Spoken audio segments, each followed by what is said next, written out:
funky tune that makes one really want to get up, dance, and spread some democracy the Super Earth way. And I'm sorry, I really just can't get over some of the thumbnails the mall uses. Yes, I know what they do to the unstem lizard brain, but now that I look at some of them, they're just so much that I can't help but giggle. Somebody definitely had fun making these. But, changing topics. Before I get into news from the galactic sphere, some intelligence from, shall we say, less than savory sources came across my desk last night, and I am miffed. Like, how dare you Ministry of Prosperity twerps think that you could get away with this? Did you think I wouldn't find out? I am the fluffing radio angel. By the time the Ministry of Truth knows anything, I know everything. What I am referring to is the fact that in order to speed construction of the DSS, the Ministry of Prosperity has been siphoning funds from other ministries. Most notably, Super Citizen Anne's Hospital for Very Sick Children. These kids don't even have beds to sleep on anymore.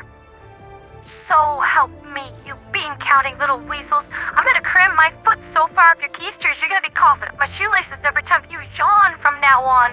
You're going to pay for this. Unfortunately, the damage has already been done. The hospital has been left in a cripplingly underfunded state, but I do have a plan to rectify the sorry state of things. I'm just gonna need your help, dear divers. I would consider it a personal favor if you could go out and pick the Western Front clean of super credits, samples, medals, anything I value that you feel like you could part with, and donate them by leaving a comment denoting how much you're donating.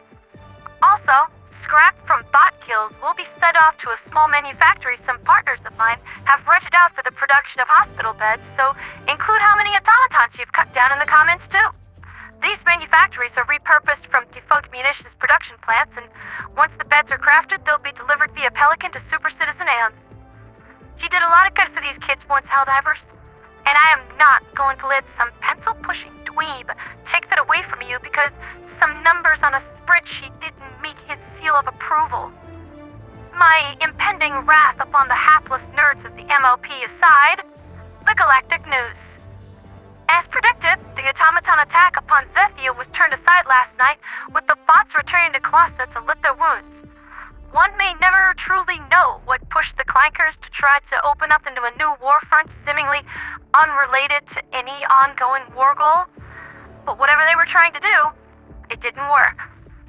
Following this, HellDivers have split themselves mostly evenly between Pandion, Vog-Sojoth, and Vernen Wells, with progress being only made on Pandion currently.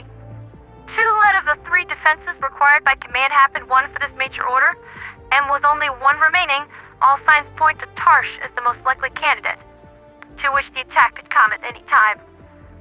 Nope, I'm wrong. The bots are trying to take Claorell back. Their early warning system just lit up like a Christmas tree. That was going to be my second guess.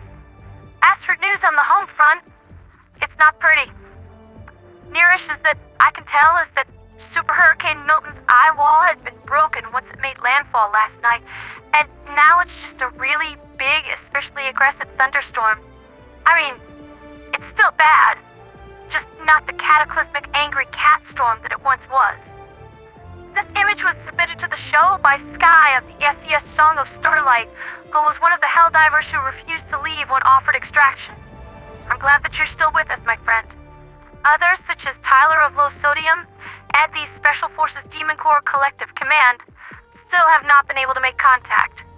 As of right now, we can only hope for the best. At least 19 tornadoes touched down on Super Florida, and on screen I have a map of their projected path. Do bear in mind, this is just early projections where eyewitness reports and radar signatures indicated their path would take, and the data is still being collected. There have been multiple casualties reported, but information coming out of the Sunshine State is still pretty sketchy. As predicted, there has been severe infrastructure damage, and between 3 to 4 million people are without power. So HellDivers currently MIA could be unable to make contact for some time. That doesn't mean we should give up hope, though.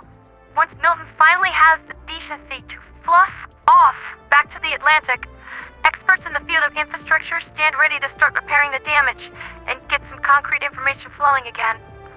I'll also be keeping an eye out in case any of our more altruistic divers in the audience want to chip in and help out with some of their discretionary income. Right now, the American Red Cross, Project Hope, and Volunteer Florida are taking donations to help people affected by the storm. It's not expected, but I'm sure every little bit would help. Relevant links are in the description below. Gosh, I really miss the days when I could just report on damage done by bot and bug offenses. This whole affair is just extremely depressing. That's been Liberty's Latest with me, ponderatheradioangel. The bringer of mercy is deploying to Claorell where we can actually use some good. I've got a lot of stress from this week and a lot of pent-up aggression to let out, and it just feels like a healthy mentality to take it out on the bots. We should be on station within the hour. Now, if you'll excuse me, I've got to go bully some accountants into compliance. For liberty, for freedom, for democracy, and for Super Earth.